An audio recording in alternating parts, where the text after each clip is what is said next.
శ్రీమాత్రే నమ. ఈ వీడియోలో మనం ఏప్రిల్ 1వ తారీఖు నుంచి 24 ఏప్రిల్ మధ్యకాలంలో శుక్రగ్రహం మీనరాశిలోకి ప్రవేశించడం జరుగుతుంది. అంటే శుక్రుడు తన ఉచ్చ రాశిలోకి ప్రవేశించడం జరుగుతుంది. సో ఈ కారణం వల్ల ముఖ్యంగా స్త్రీ జాతకంలో అలాగే మగవారి జాతకంలో కూడా శుక్రుడు ఉన్నటువంటి స్థాయిని బట్టి, శుక్రుడి యొక్క బలాన్ని బట్టి జాతకుడు జీవితంలో ఏ విధంగా సుఖాల్ని సౌకర్యాల్ని అనుభవించగలడు, అలాగే వైవాహిక జీవితంలో ఎంత సంతోషకరంగా ఆనందకరంగా ఉండగలడు, అలాగే జాతకుడి యొక్క స్త్రీ సంతానం ఏ విధంగా అభివృద్ధి చెందగలరు అన్న విషయాన్ని శుక్రుడి యొక్క జాతకంలో స్థితిని బట్టే తెలుసుకోవడం జరుగుతుంటుంది. Hi, my name is Gautam and I actually stay in Markajgir itself. I had this back pain. It's been 1.5 years. I have tried many treatments like chiropathy, oil massage, physiotherapy especially, but it didn't work out as much like what I expected. I strongly suggest homeopathy. You people can carry on with the homeopathy. Area Markajgiri and doctor name is like Nageshwar and the clinic name is Neocare Homeopathy. జాతకుడు ఒక ఖరీదైనటువంటి వస్త్రాలు ధరించాలన్నా, ఒక మంచి వాహనంలో ప్రయాణించాలన్నా, లేదు సమయానికి వివాహం జరగాలన్నా, అలాగే ఆరోగ్యకరమైన భార్య లభించాలన్నా, ఇవన్నీ కూడా శుక్రుడు జాతకంలోని స్థితిని బట్టి రావడం జరుగుతుంటుంది. ముఖ్యంగా స్త్రీ జాతకంలో శుక్రుడిని బట్టే వాళ్ళ యొక్క టోటల్ లైఫ్ ఆధారపడి ఉంటుంది.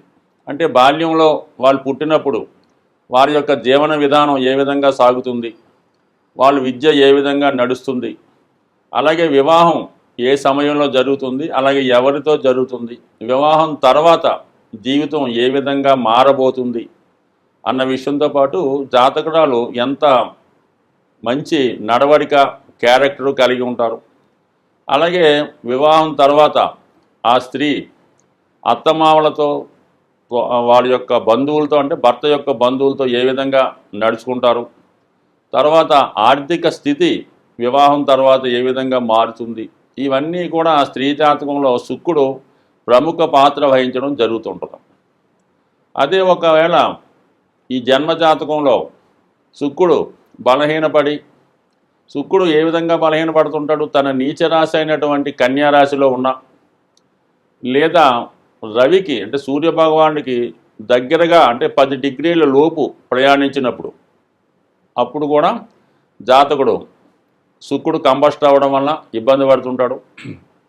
అలాగే శుక్రుడి నుంచి ఒక 43 డిగ్రీల 20 నిమిషాలు దూరం కన్నా ఎక్కువ ఉన్నప్పుడు కూడా శుక్రుడు తన బలహీనతని, తన బలాన్ని కోల్పోయి ఇవ్వవలసినటువంటి సుఖాన్ని ఇవ్వలేకపోతుంటాడు.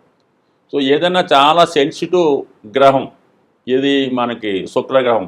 సూర్యునికి దగ్గరగా ఉన్నా ఇబ్బంది పడతాడు, సూర్యునికి దూరం అయినా కూడా ఇబ్బంది పడడం జరుగుతుంటుంది. అలాగే కుజగ్రహంతో కలిసి ఉన్నప్పుడు అంటే ఏ లగ్నం ఏ రాశితో సంబంధం లేకుండా ఎవరి జన్మజాతకంలో శుక్రుడు కుజగ్రహంతో కలిసి ఉన్నాడో వాళ్ళకి ఒక విధంగా వ్యభిచార దోషం కలుగుతుంది. వాళ్ళు స్త్రీ యొక్క వ్యామోహం వలన కానీ, స్త్రీ బలహీనత వలన కానీ వాళ్ళ సంపదని కోల్పోవడం, వివాహ జీవితాన్ని నాశనం చేసుకోవడం జరుగుతుంటుంది. విచక్షణారహితంగా మరి వాళ్ళ యొక్క శృంగార జీవితాన్ని గడపడం వలన చివరికి ఆర్థిక పరంగా పతనం అవడం జరుగుతుంటుంది. సో శుక్రుడు జాతకంలో శుక్రుడు బలవంతుడు అవ్వాలంటే జాతకుడు తన నడవడిక చాలా ఇంపార్టెంట్గా ఉండవలసి ఉంటుంది. శుక్రుడు అంటే కొన్ని సందర్భాల్లో చాలా ప్రాంతాల్లో ఈ శుక్రవారం నాడు ధనాన్ని కూడా ఖర్చు పెట్టడానికి ఇష్టపడరు. అంటే ఆ కారణం వల్ల ఏంటి, ఎంత సెన్సిటివ్ మనం ఆలోచించవచ్చు. జాతకుడు స్త్రీలను అవమానపరిచిన, స్త్రీలను ఇబ్బంది పెట్టిన, ముఖ్యంగా తోడబుట్టిన వాళ్ళని కానీ, తల్లిగారిని కానీ, వదిన గారిని కానీ, అంటే మొత్తం మీద ఏ స్త్రీనైనా జాతకుడు వేధించినా, ఇబ్బంది పెట్టినా, వాళ్ళకి దుఃఖం కలిగే విధంగా ప్రవర్తించినా ఖచ్చితంగా జాతకంలో శుక్రుడు బలహీనపడి జాతకుడికి ఆర్థికపరమైనటువంటి ఇబ్బందులు రావడం జరుగుతూ ఉంటుంది. అదే మరి శుక్రుడు పాపగ్రహాలైనటువంటి రాహుతో కలిసి ఉన్నప్పుడు మరి జాతకుడికి మరి సరైనటువంటి ఆరోగ్యం లేనటువంటి భార్య రావడం, ఆ కారణం వల్ల జాతకుడు వ్యసనపరుడై తన ధనాన్ని ఇతరుల స్త్రీల కొరకు వ్యామోహం కొరకు ఖర్చు పెట్టి నష్టపోవడం జరుగుతూ ఉంటుంది. కుజుడితో కలిస్తే ఈ విధంగా, రాహుతో కలిస్తే ఆ విధంగా, అలాగే కేతువుతో కలియడం వల్ల కూడా మరి ఈ విధంగా స్త్రీలను ఇబ్బంది పెట్టడం వల్ల కానీ, వాళ్ళని అవమానించడం వల్ల కానీ, వాళ్ళని సరైనటువంటి పోషణ ఇవ్వకపోవడం వల్ల కూడా ఇబ్బంది పడే అవకాశం ఉంది. మొత్తం మీద ఏంటంటే ఏదైనా ఒక జాతకంలో ఖచ్చితంగా జాతకుడు స్త్రీలను ఏ విధంగా ఇబ్బంది పెట్టినా, అలాగే దేవతల్ని అంటే గ్రామ దేవత, కులదైవం, అలాగే ఆ దేవతల్ని ఇబ్బంది పెట్టిన వాళ్ళకి చేయవలసినటువంటి సంస్కారాలు సకాలంలో చేయకపోయినా కూడా జాతకంలో శుక్రుడు బలహీనపడడం జరుగుతుంటుంది. అలాగే సాధారణంగా మరి ఈ దసరా కొన్ని పండగలు వచ్చినప్పుడు ఆషాఢ మాసంలో ఆనవాయిగా ఆ గ్రామ దేవతలకి చాలా కుటుంబాల్లో సారి పెట్టడం, ఒడి బియ్యం పోయడం, చీరలు పెట్టడం జరుగుతుంటుంది. అవి ఏ కారణం వల్ల మానేసినా కూడా జాతకుడు ఆర్థికపరమైన ఇబ్బందులు ఎదుర్కోవడం జరుగుతుంటుంది. అంటే సూక్ష్మంగా చెప్పాలంటే జీవితంలో జాతకుడు సుఖపడాలన్నా, ఒక మంచి బట్ట కట్టాలన్నా, మంచి భోజనం చేయాలన్నా, మంచి సంతానం కలగాలన్నా, మంచి భార్య రావాలన్నా ఖచ్చితంగా శుక్రుడు బలం ఉండాలి. శుక్రుడు బలం లేకపోయినా శుక్రుడు బలం కోసం జాతకుడు ఈ ఇందాక చెప్పినటువంటి కార్యక్రమాలు నియమంగా తూచా తప్పగా పాటించడం వల్ల తను ఉన్న ఇబ్బందుల నుంచి ఖచ్చితంగా బయటపడే అవకాశం ఉంటుంది. కాబట్టి ప్రతి ఒక్కరు కూడా మరి శుక్రుని యొక్క అనుగ్రహం కోసం ఎక్కువగా లక్ష్మీ అమ్మవారి ఆరాధన, లేదంటే ఏ స్త్రీ దేవత ఆరాధన కూడా చేసుకోవచ్చు, కానీ లక్ష్మి అన్నది మెయిన్గా ఆరాధన చేసుకోవడం వల్ల, అలాగే వాళ్ళ యొక్క కులదైవాన్ని పూజించడం, అలాగే కొంతమంది వారసత్వంగా వాళ్ళ కుటుంబంలో ఎవరైనా ఏదో కారణం వల్ల వివాహం జరగకుండా కన్యగా ఉండగా మరణించిన అటువంటి వారికి కూడా తగు విధమైనటువంటి కార్యక్రమాలు, పూజా కార్యక్రమాలు చేయడం, వాళ్ళని దేవతల్లో కలపడం లాంటివి ఉంటాయి. అలాగే పితృదేవతల్లో కూడా ఆరాధించడం వల్ల శుక్రుడు బలవంతుడై జాతకుడికి మంచి స్థితి, మంచి ఆరోగ్యం, మంచి భార్య ఇచ్చే అవకాశం ఉంటుంది. స్వస్తి. తులారాశి వారికి శుక్రుడు రాష్ట్రాధిపతిగా అత్యంత ప్రాముఖ్యత కలిగినటువంటి గ్రహం. తులారాశి వారికి శుక్రుడు మరి స్వక్షేత్రం, అలాగే మూల త్రికోణ రాశి. సో ఆ కారణం వల్ల గోచారీత్యా శుక్రుడు ఎంత బలమైనటువంటి స్థానంలో ఉంటే జాతకుడు యొక్క సామర్థ్యం, ఆర్థిక స్థితి అంత బాగా పెరుగుతూ ఉంటుంది. అలాగే శుక్రుడు ఎంత బలహీనపడితే జాతకుడి యొక్క సామర్థ్యం, ఆర్థిక స్థితి చాలా వీక్ అవడం జరుగుతూ ఉంటుంది. ఉదాహరణకి మరి శుక్రుడు తులారాశిలో మూల త్రికోణ రాశి అవుతూ 12వ స్థానం అయినటువంటి కన్యరాశిలో ఉన్నప్పుడు తన బలహీనమైనటువంటి నీచ స్థానంలో ఉండడం వల్ల జాతకుడు తన యొక్క సామర్థ్యాన్ని కోల్పోయి అవినీతికరమైనటువంటి కార్యక్రమాల్లో పాల్గొనడం, తక్కువ స్థాయి జీవితాన్ని గడుపుతూ ఉంటాడనమాట. అంటే ఏదన్నా భోజనం చేసే విషయంలో కానీ, వాహన విషయంలో కానీ, ఏదైనా వివాహ విషయంలో కానీ కొద్దిగా స్థాయికి తగ్గి ఇబ్బంది పడుతూ ఉంటాడు. అది ప్రస్తుతం మరి శుక్రుడు ఉచ్చ స్థానంలోకి రావడం జరిగింది, అంటే అత్యంత బలవంతమైన స్థానంలోకి రావడం జరిగింది. ఆ కారణం వల్ల మరి జాతకుడి యొక్క విద్వత్తు, తెలివితేటలు, అతని సామర్థ్యం విపరీతంగా పెరగడం జరుగుతూ ఉంటుంది. శుక్రుడు కళల కారకుడు. అందువలన ఈ రంగంలో ఎవరైతే తులారాశి వారు టీవీ, మీడియా, సినిమా రంగంలో ఉన్నారో వారికి 100% మంచి అవకాశాలు, గుర్తింపు, అలాగే వాళ్ళ యొక్క వేతనం కూడా పెరుగుతూ ఉంటుంది, అంటే సంపాదన కూడా పెరుగుతూ ఉంటుంది. రవితో కూడా కలియడం వల్ల ఆటోమేటిక్గా వాళ్ళకి ప్రభుత్వపరమైనటువంటి గుర్తింపు రావడం, మరి లాభాధిపతి కదా, ఖచ్చితంగా శుక్రుని యొక్క సామర్థ్యాన్ని పెంచడం జరుగుతూ ఉంటుంది. అయితే మరి ఇదే సమయంలో రాహు కూడా అక్కడ ఉండడం వల్ల ఇదే రాశిలో ఉన్నటువంటి సాఫ్ట్వేర్ రంగంలో ఉన్న వాళ్ళకి, అలాగే వైద్య వృత్తిలో ఉన్న వాళ్ళకి కూడా మంచి గుర్తింపు, కొత్త విషయాలు తెలుసుకోవడం జరుగుతూ ఉంటుంది.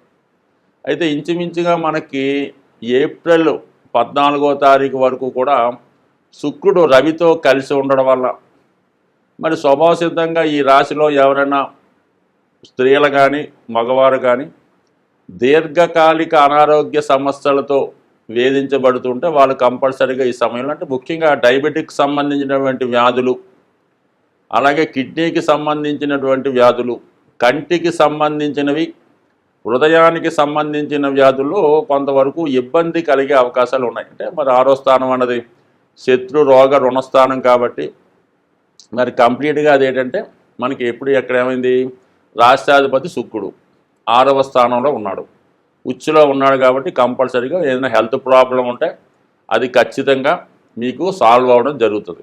అదే మరి బలహీనంగా ఉంటే ఇబ్బంది కలుగుతుంది. అందుకని నిరభ్యంతరంగా మరి మీకు ఎటువంటి ఇబ్బంది వచ్చినా, అనారోగ్య సమస్యలు ఉన్నవాళ్ళు ధైర్యంగా మీరు వైద్యాన్ని చేయించుకొని దాని నుంచి 100% బయటపడవచ్చు.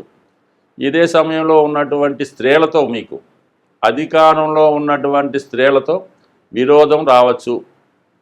ముఖ్యంగా రాజకీయ రంగంలో ఉన్నటువంటి స్త్రీలు మరి అపోజిషన్ పార్టీతో కానీ వారి పై అధికారులతో కానీ కంపల్సరీగా కొంతవరకు విభేదాలు చికాకులు ఎదుర్కోవడం జరుగుతుంది. అయితే విజయం వీళ్ళకే లభిస్తుంది, కానీ టెంపరీగా కొంత విభేదాలు స్త్రీల విషయంలో స్త్రీలతో విభేదాలు రావచ్చు, స్త్రీలకు కూడా స్త్రీలతోనే విభేదాలు రావచ్చు కాబట్టి జాగ్రత్తగా ఉండాలి. అదే ముఖ్యంగా వివాహం అయినటువంటి స్త్రీలైతే వాళ్ళు అత్తగారితో కానీ అత్తగారితో సమానమైనటువంటి బంధువులతో కానీ విభేదాలు లాంటివి వచ్చే అవకాశం ఉంది కాబట్టి చాలా జాగ్రత్తగా వ్యవహరించడం మంచిది. అంటే రాహువు శుక్రుడు రవి అదే స్థానంలో ఉండడం వల్ల మరి వివాహ జీవితంలో కానీ, అలాగే అత్తాకోడళ్ళ బంధంలో కానీ, ఈవెన్ తల్లి కూతుళ్ళ బంధంలో కూడా ఇతరుల యొక్క ప్రమేయం వల్ల, ఇతరుల యొక్క ఇన్వాల్వ్మెంట్ వద్ద మీ యొక్క కుటుంబంలో సమస్యలు వచ్చే అవకాశం ఉన్నది. అలాగే ఆరోగ్యపరంగా మీరైనా వైద్య పరీక్ష చేసుకున్నప్పుడు తొందరపడి ఏదన్నా రోగాన్ని నిర్ధారించినప్పుడు 1-2 సార్లు పరీక్ష చేయించుకోవడం మంచిది. లేదంటే ఇప్పుడు రాంగ్ డయాగ్నోసిస్ జరిగే అవకాశం ఉంది. రాహు ఎక్కడ ఉంటాడో అక్కడ పొరపాటు జరుగుతూ ఉంటుంది. ఆ కారణం వల్ల అంటే లేని వ్యాధి ఉన్నట్టుగాను, ఏదో ఒక రోగం ఉంటే వేరే రోగానికి వైద్యం జరగడము, ఈ విధంగా జరిగే అవకాశం ఉంది. కాబట్టి 1-2 సార్లు జాగ్రత్తగా వైద్య పరీక్షలు చేయించుకొని సమర్థుడైనటువంటి వైద్యుడి దగ్గర మీరు వైద్యం చేయించుకోవడం మంచిది. సో ఏదైనా ఈ సమయంలో ఈ రాశి వారికి చేపట్టిన ప్రతి కార్యక్రమం విజయవంతం అయ్యే అవకాశం ఉంది. ఒక్క విభేదాలు, స్త్రీలతో గొడవలు తప్ప మిగతా అన్ని విషయాలు కూడా అనుకూలంగా ఉంటుంది.